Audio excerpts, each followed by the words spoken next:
Yeah. Give me quick. Yeah. Give me question. Yeah.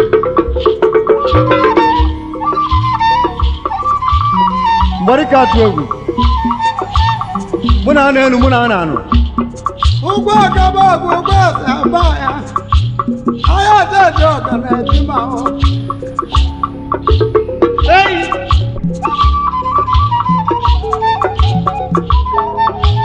Uche wa ge bedike. Ubu sama na ite la dala bata. Jete sanga. Ubu sa ite be wa jo buoge. Oye ba de bosa bata. One moment. On tap it. On tap it.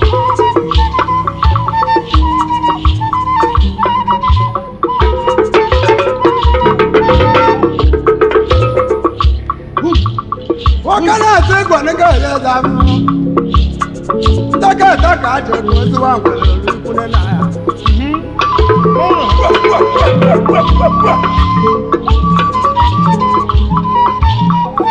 Naka ka di ma kwa ka wudi ko na ka. Asa na asa di na ba ya kanga ma. Ewa mbo. Nna mene ene. Obel. Ngwazi. Ene na mene bu ye morom. Ane meji okita. Obel ni mi we mu ku. Boy Highness Igwe Vincent. Nna mene ene. Ngwazi wa.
ekene dịkwara ndị gọvanọs na-achị ndị chịwara ruo ụwa gburugburu eyi ọha ụwa ọha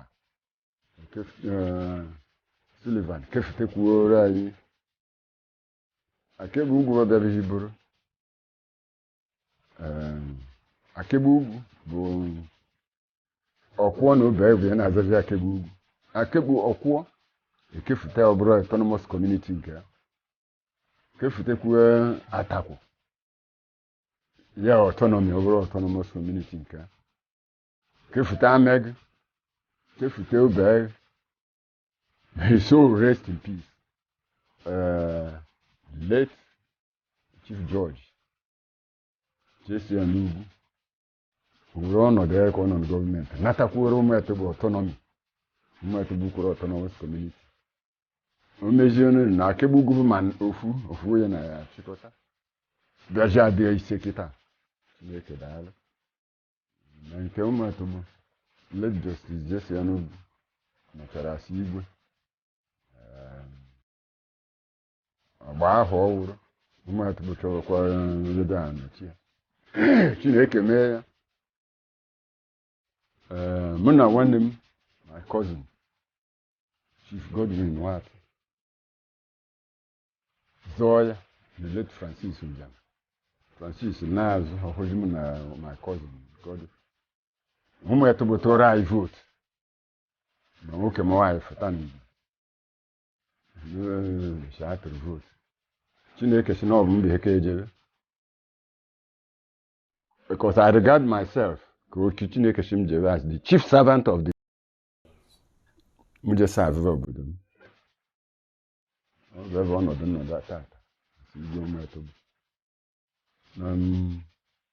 abịa na Akegbe Atakwụ Amegi na ụmụete bụ ofu nna mụrụ ha Atakwụ bụ ochie Amegi soga ụmụete bụ nwata na bụ the youngest I be the time no can I be the youngest never ka ji den na Akegbe na Akegbe mgbe gboo bụ ndị dị ike ọgụ gboo ma mgbe anyị nọzara na ma agbaja na ihe na anụ gboo ọgụ isi agụbị a na-akpọ Akegbe dị ike Akegbe kwụsokwu bekee ọgụ mgbe bekee bịara mbụ anọ n'ụkwụ n'ugwu ebe ha agba Akegbe ebe bekee ka a na-ebu bekee merie Akegbe emegbu eje dị n'ọkụ na-anụ gọchichi ere bekee abịakwara ya mana Chineke mere ha matakwa na ihe dum bekee dịkwa mma ejekwa na ọkụ na-anụ gọghachita ndị be anyị gụba akwụkwọ jebe na bekee ka ibe ha jebe ọrụ bekee jebe ihe ọ gachidere Akegbe so Akegbe ọ bụ ndị Chineke kesiri ike na-agba mbọ n'ụzọ ọbụla ma n'ịzụ ahịa ndị be anyị mgbe gboo na ya na achịghị ya ma ndị be anyị ji n'ụwa jiri ọkpa eje Ọnịcha eje be gwa Nsụka ihe rute tata Chineke mee ha mụtaba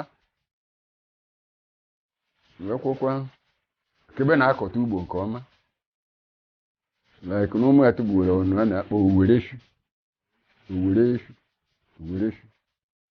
ụmụete bụ ndị na-akpara eshu mgbe gboo na ukwu na-ekegburu anyị wegburu anyị aghara eshu ebe chi dị na-ebe meji ejiri akọwa ihe kọọ ka ugbo datụ n'ụlọ Chadwick ndị ọhụrụ maka prison mgbe gboo na-egwu ji egwute ji na Owerri a na-emechi oriri Chadwick ndị ụmụete bụ Akegbe ga farmers traders Chineke mee ha gbagote ibe gọọmenti ka ibe ha kịta n'ọlụ ndị abụọ produce Akegbe produce late Ugwu Ujam may so rest in peace Jeremiah Onovu Festus Ugwu Agụba and so on na ndị Akegbe produce fụrụ ha tekwere ya mgbe ọmbụ ụmụete bụ mee na ebe unu gafetere batawa ebe a late Ugwu Ujam ahụ Emeka Webb kọmishọna jekwe House of Rep na-emekwa ewa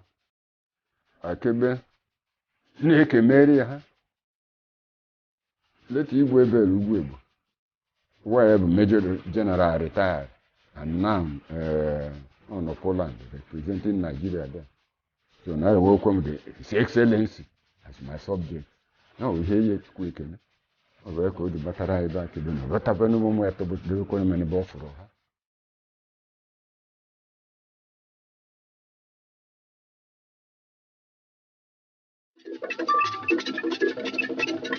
I want to know all the technical crew, those who are making sure that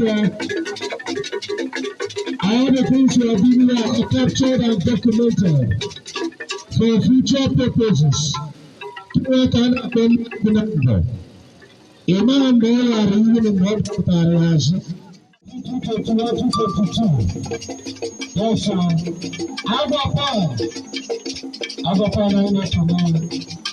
Anyone from now, yes, our youth will go around with tips to advertise and market it for the good of our people.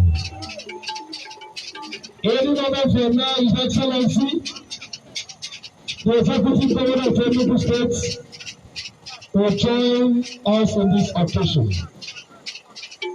We know, really, that Father, and we see right unto it. It is undiluted. It is not buried.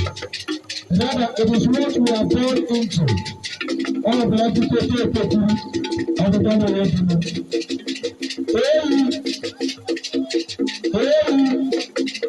I divine identity.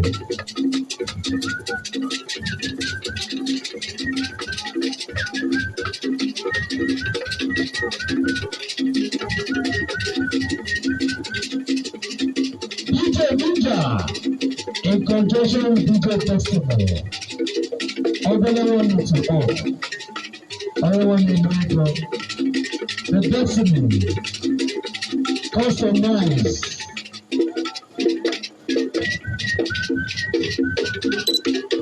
Can you believe? I could not have you. I could not have you. I cannot believe you. No game cannot. And then now to someone, sorry, my family.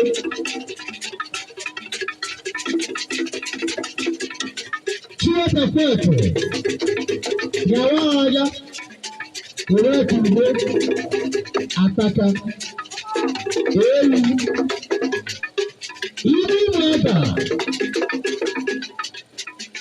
Even mother. The Steve Impression is a Chicago and came the Namago Autonomous Community Akegbe ugwu over in Ashanti law. The pharmacists, the youth employment, the mobilizer, the bulldozer, the man we know very well. I need to know the surgical Olympiad.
The executive governor of Enugu State. anyị na-ahụzi ụwa anyị Mana anyị bụ nwanne. na anyị wee bute Really, that is a man that loves culture.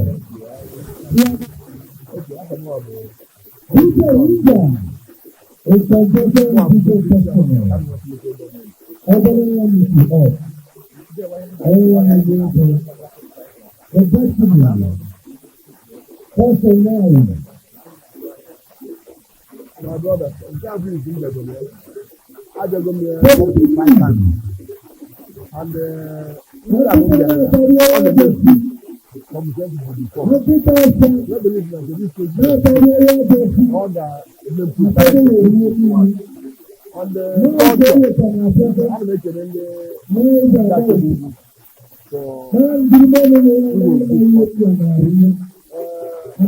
for ndị ọcha wetara anyị brutality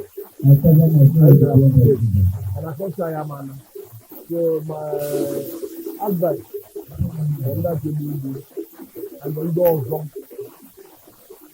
na-abịa emebi ụdị culture ka ndị mebi ya ndị Akegbe ugwu na-eme ya ndị ka ọ daa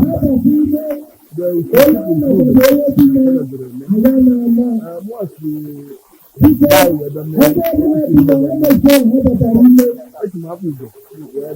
I have honestly, I have only the kind of tonight. So I just want, I never took what this I am but I still want to kind of and I'm the member of the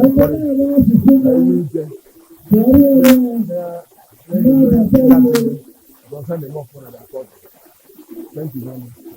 For future purposes, Kira can come to the number. Imam says, if everyone the Chita de Lagua, Eze de Roha the third, of the ancient kingdom of Akegbe ugwu, if they are not showing now, you go to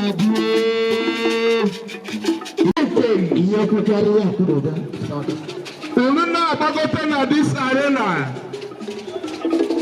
Makalonduna Toreka from us. So that no Yewurayaki did coordinate this great event. Because I know Makaloga the hall. Perhaps I will make Ugwa. Yeah. We never do that. Father Corona is your type of personalities. It is never done. All better and my road to nature. So please, I want you to be area.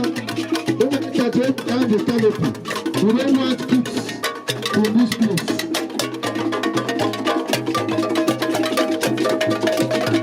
That is in code.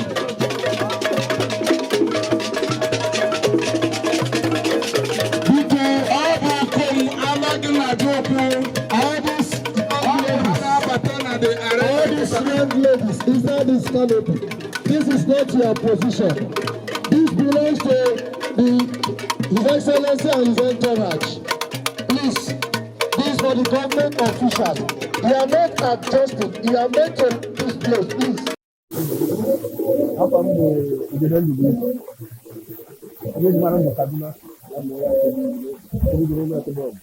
Everybody have everything of the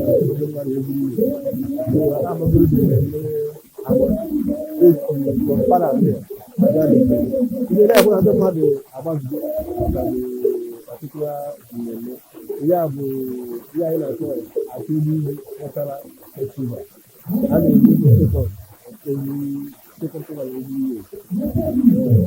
you kind of worry about why people are talking to us. You look at the church, the quarter either. I have one man to say, I have to say. I didn't get that. But who was you for that now?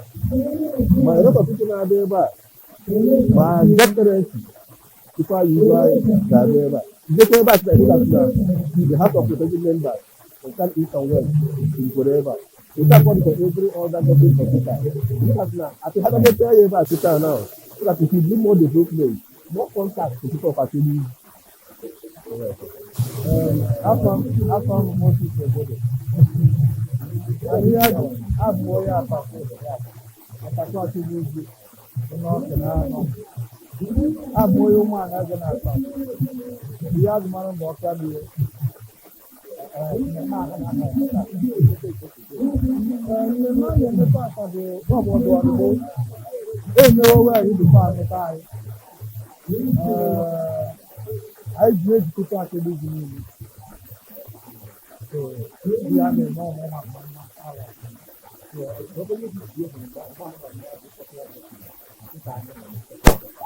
ihe dị iche ịnwetakara na ụmụ be anyị na-aga ejikwa anyị uwe ọtụwe bụ ya Akegbe ugwu nnụcha nata ụmụ ihu iwu ụmụ eke na-ahụgbe ụfọdụ ama ha mgbe ebidoro mana ejikwa ha kịta na-anata ihe bụ ya ihe dị iche ka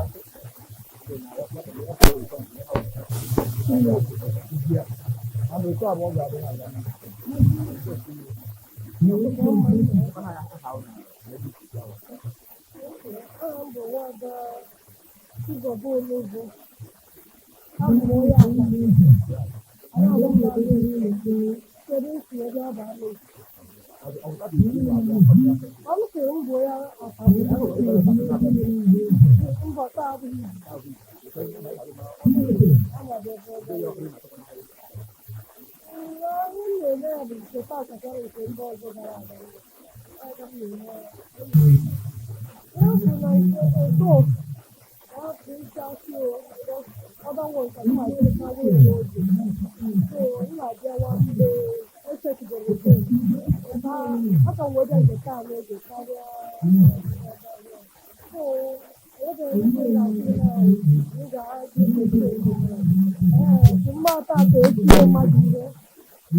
aga bịa maka na ebe a bụ ị ga-ahụ ma ndị tiivu a anyị niile anọkọ rụọ na-anọkọ ọsọ dị mma ụfọdụ ihe nna anyị emekọ ọsọ amaka ịchọkwa ebe anyị dịkọtara isie ndị be anyị ọ nabeghị ọ ka dị ọya bụ ụtọ ya ana m na-asị ha bịa ndị na-alụ ha nwaanyị ka ahụ ma nwaanyị ha ga-ama ebe a ndị na-alụ ga-eji ahụ ma ji anyị anọkọlite ihu ndị ọzọ n'obi anyị onye ọbụla anọbaba kelee nwanne ya ọ na-ebute mmepe obodo na obodo nwanne na nwanne ọya anaghị akwụrụ ahụ ọkwa m nwata eji na-eme n'ekwe mana ndị ọhịa ọhụụ bụ ndị nakarị karịrị ndị nakara ahụ gara ada ogosiri na anyị na-eme ọhụrụ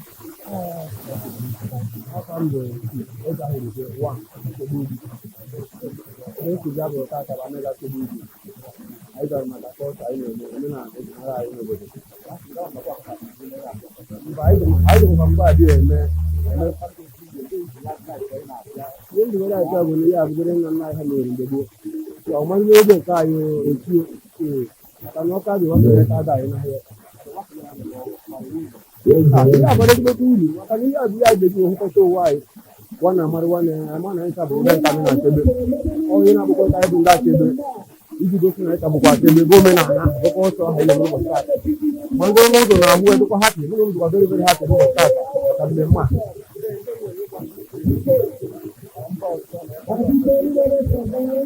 anyị nwere ike ịgwa ndị ọzọ ọbụla onye ọbụla nwere obodo si na-ebe pụta onye ọbụla nwere omenala otu ha si hụ ka anyị si eme ha jikwa ya ọdị mma na iji ha achọ ụkwa iji emegide mmadụ ma ọ bụla iji emezi ụtọ ndị ọzọ si esi bịa ga-ejikwa ewe mụta na ọyị ọma ọ bụrụ na ha ga-emedo otu ahụ erukwa ike na-emebe ebe nke ha maka na otu a ga-esi amụtakwa ihe ọ na-aga n'obodo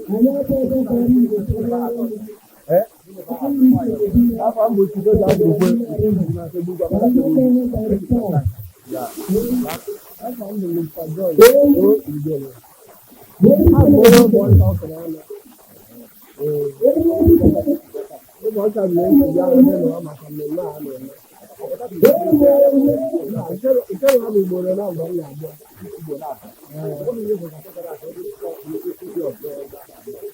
ọ bụ the performance ihe ọhụrụ bụ ihe mere m attract iji wee bịa kpọrọ ndị be niile wee bịa ndị be niile na-ebe na ya na mmadụ ihe na-atụ ha ọchị ha ji wee nye ohere mana mụ na onwe m chọrọ ihe a na-eme hụrụ ebe na ma bịakwara m na-enye ekele maka na ọ bụ ihe a mụrụ anyị na-enwe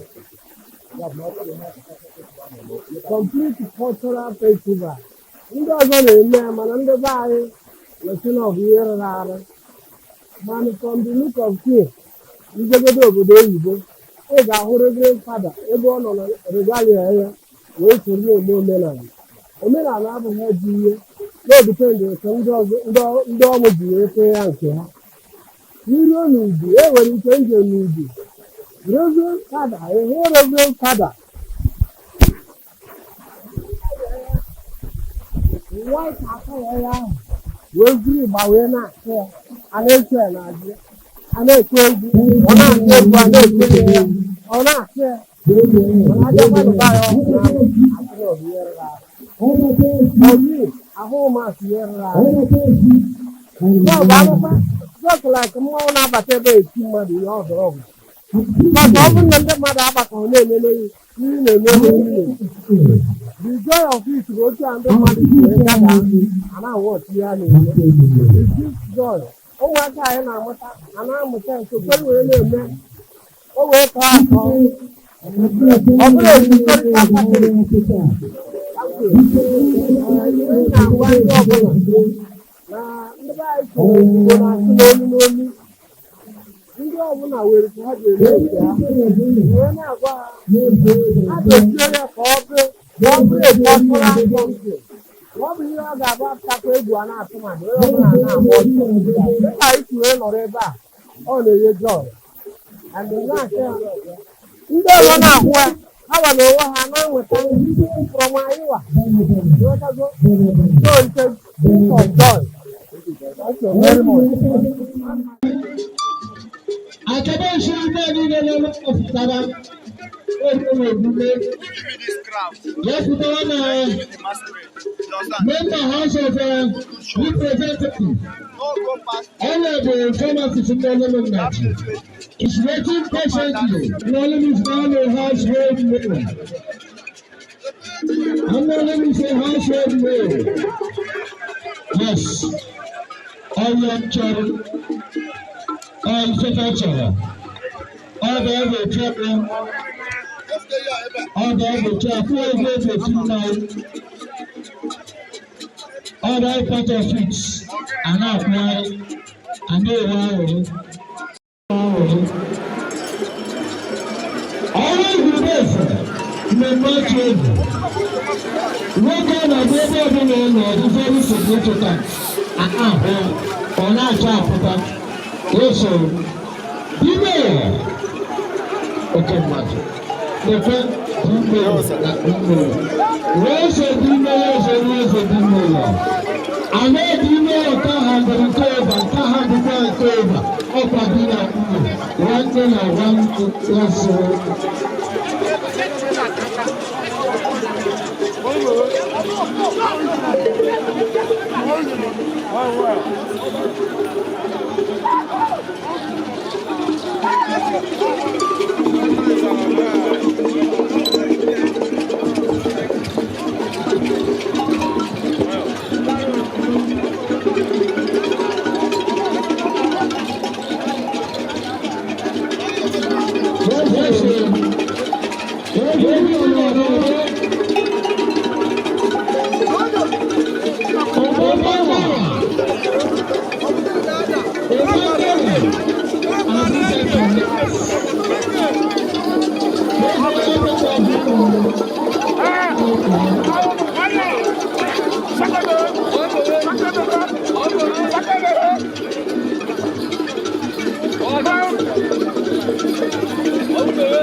Boy,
Yes, the champion of champions, the champion of champions.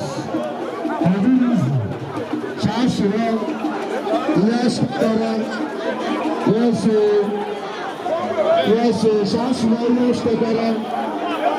and I'm not going to still off,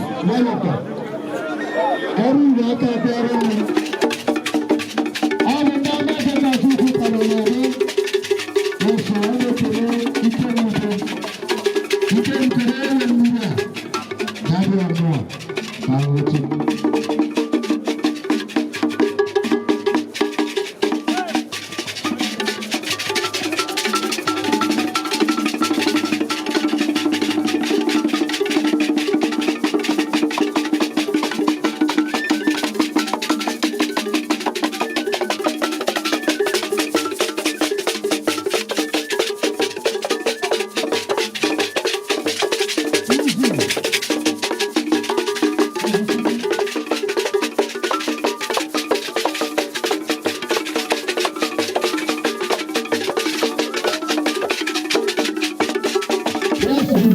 Estimu ugwu na-anụ ọkwụọ Akegbe ugwu ọkụ na-anọ oke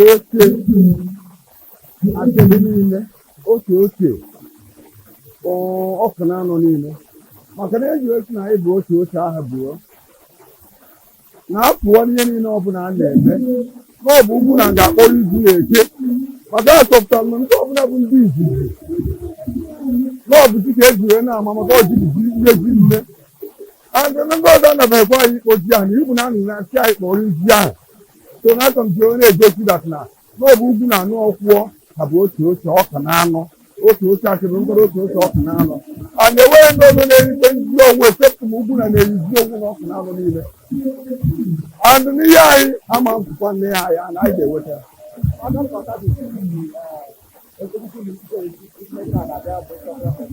yes n'isi ụwa ugwu a na-agbapụta ofesi ọ dịka na ọra azụ ka a pụọrọ ọdịmechekwe ọbịarukwe na ikpeazụ akwa ugwu a na-anaghị akpọta ekwụkwọ ụkwara ihe hapụ wee jiri ijere na egwugwu wee bịazie ya nke a bụ izizi since e bidoro mezie kọtọ Akegbe ugwu kọtọ aka bidoro ọkwụ anụ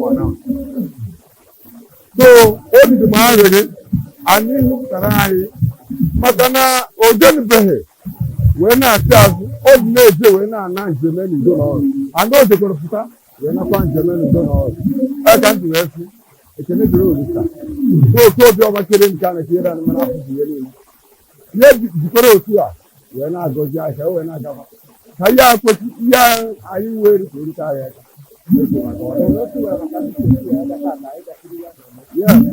ọnụ okwu nwere maka ndị steeti wee bịawa ikiri anyị na be anyị a sịrị ọbịagbo ya abịagbugbo na-agba nkụzi akwụkwọ anyị onye ndị niile bịara ga-abịa n'udo n'ọrụ ana a ga-anakwa n'udo n'ọrụ na-enwe nsogbu ọbụla n'aha Jizọs igwe oke obiọma ga-eji ha wee nakwa n'udo n'ọrụ maka na ihe anyị na-eme bụ ka ọ dịrị anyị na mma ihe anyị na-eme bụ ka amakwa na ọkụ na anụ nọ ihe anyị na-eme bụ ka amakwa na Akegbe ugwu eze nọ ihe anyị na-eme bụkwa ka amara ihe efu na-ewere egosi na ọkụ na anụ and Akegbe bụkwanụ oke ndị ọkụ na anụ niile datin gosiri ya na udo dị ya n'iji wee sọmaraịz ihe niile bụrụ ndị niile bịara n'ọkpọ ọma nkọ ha ga-ana n'udo n'ọrụ narịkwe ekwute ndị ha niile hapụrụ a na-enweghị ego eme ha ụbọchị ọzọkwa ha erotegosi ka ha bịakwa zite na ha bịakwa ba Akegbe ugwu mekwu ya anya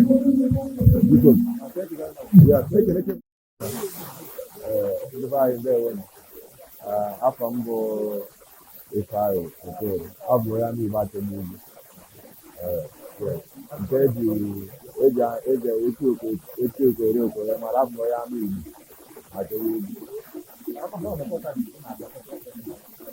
ọ bụrụ taa bụ izu ya bụ ihe anyị jiri otu ihe anyị ji eme mmekọrịta nwanne na nwanne dịka otu ego na Akegbe ugwu ọ ụbọchị taata bụ Akegbe niile ọnụ ka Akegbe niile ga-abịa wee na-eme ihe wee mara ha dịka omenala Akegbe ugwu siri ebe maka na ndị ọbụla na ọnụ ka Akegbe ugwu ọbụla were omenala ha na-eme eji wee mara so n'ụbọchị taata bụ onye ọbụla na-ebiri nke abịa na ebe a Akegbe ugwu eke agba square na Akegbe ugwu abịa onye ọbụla abịa mee nke otu wee na-eme na be nke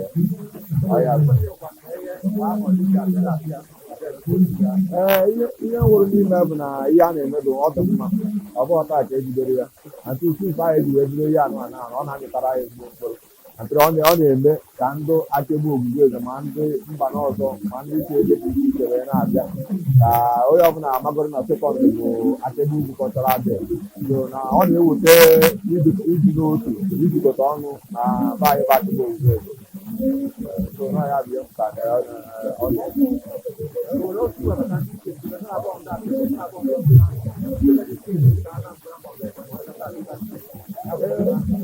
obi iwe maka ndị na-abụrụ ndị Akegbe bịara bụ na atụnọ ihe dị mma ka a na-enegara ya mmadụ anaghị enegara ihe na-adịrọ mma ya ọ bụrụ na obodo ọbụla na-aka na-ebidobeghị wee mewu ihe ruo taa a ga-eyi ome Akegbe ugwu wee bido wee na-eme ya ọtụtụ ya bụ ihe na-ejikọta obodo ọbụla na-ejikọta ụmụnne na ụmụnne onye ọbụla nọ n'ebe dị iche iche ọ bụrụ onye na-achọghị ịnata krismas ọ na-anata agbanwe ebe ejiji ka anata wute first and second onye ahụ enwe ike bịakwana wee yipụ eso ya na-eme ya bụ ya obodo ọbụla na-ebidobeghị ha jisi ike wee bido na ọ na-adị mma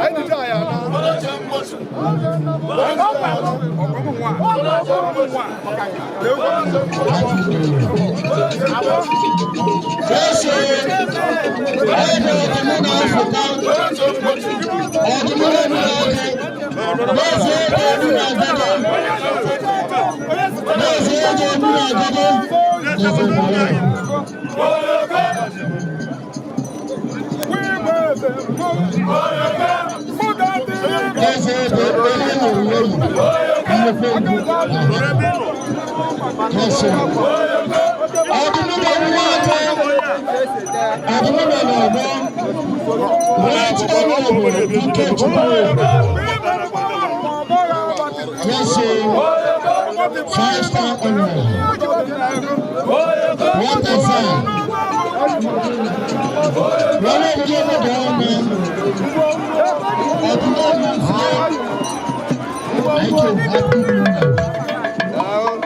can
Because say a chance.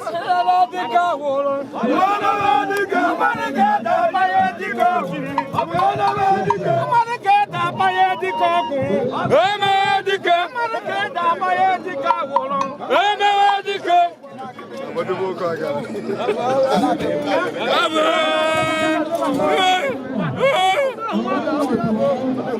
Where is the Noreba? Down Noreba. Declare.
His Excellency and his entourage will make him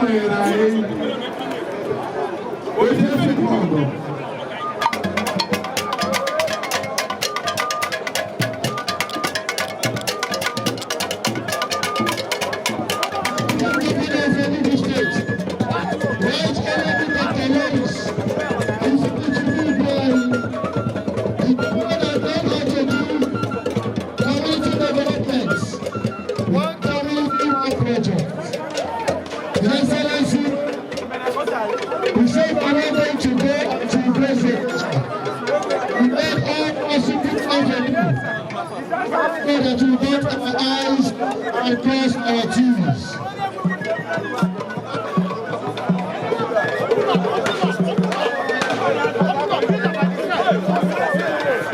Yes, that is His Excellency, the Executive Governor of the State, Right Honorable Ifeanyi Lawrence Ugwuanyi Dibis. His Excellency, you are welcome. Thank you for identifying with us. You are part of us first. You are not a stranger to us. You are one of us. Please. For more than 5 consecutive years, you have been placing this occasion. With our time, your resources, your encouragement. Please are welcome. Please are welcome. I am sure you know. Yes.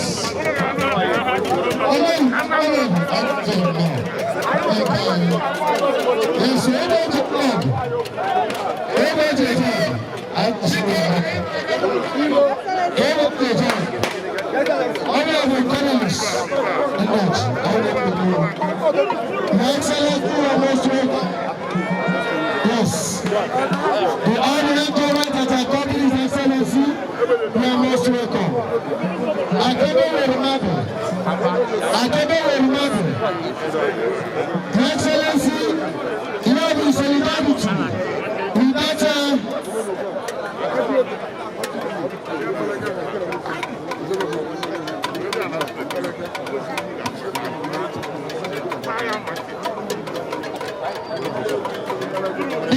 to have another provision for that national anthem. They have their own public address system that serves. So please, once His Excellency gets seated, then we start the national anthem. And today,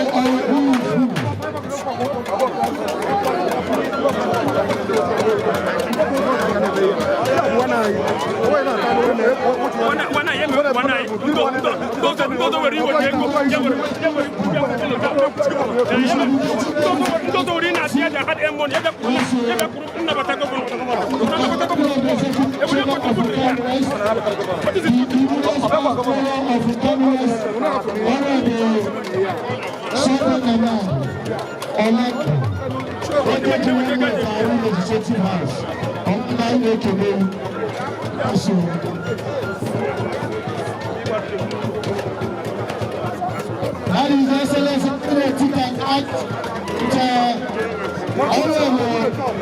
overseas representing Nkanu Northwest National Assembly. Yes, sir. I know she and more. Excellency of the law. Yeah. What was your job? And some of our stakeholders who are waiting.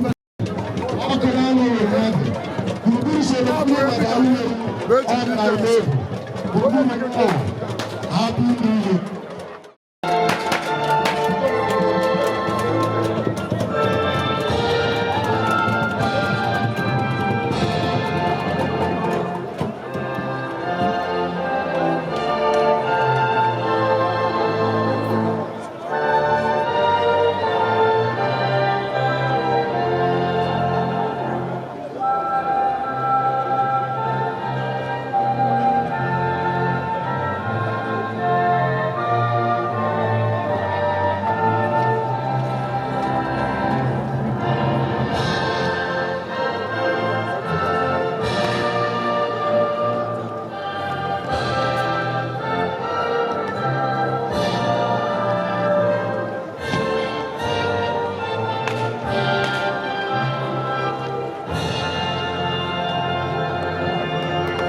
for our assistant, please let us.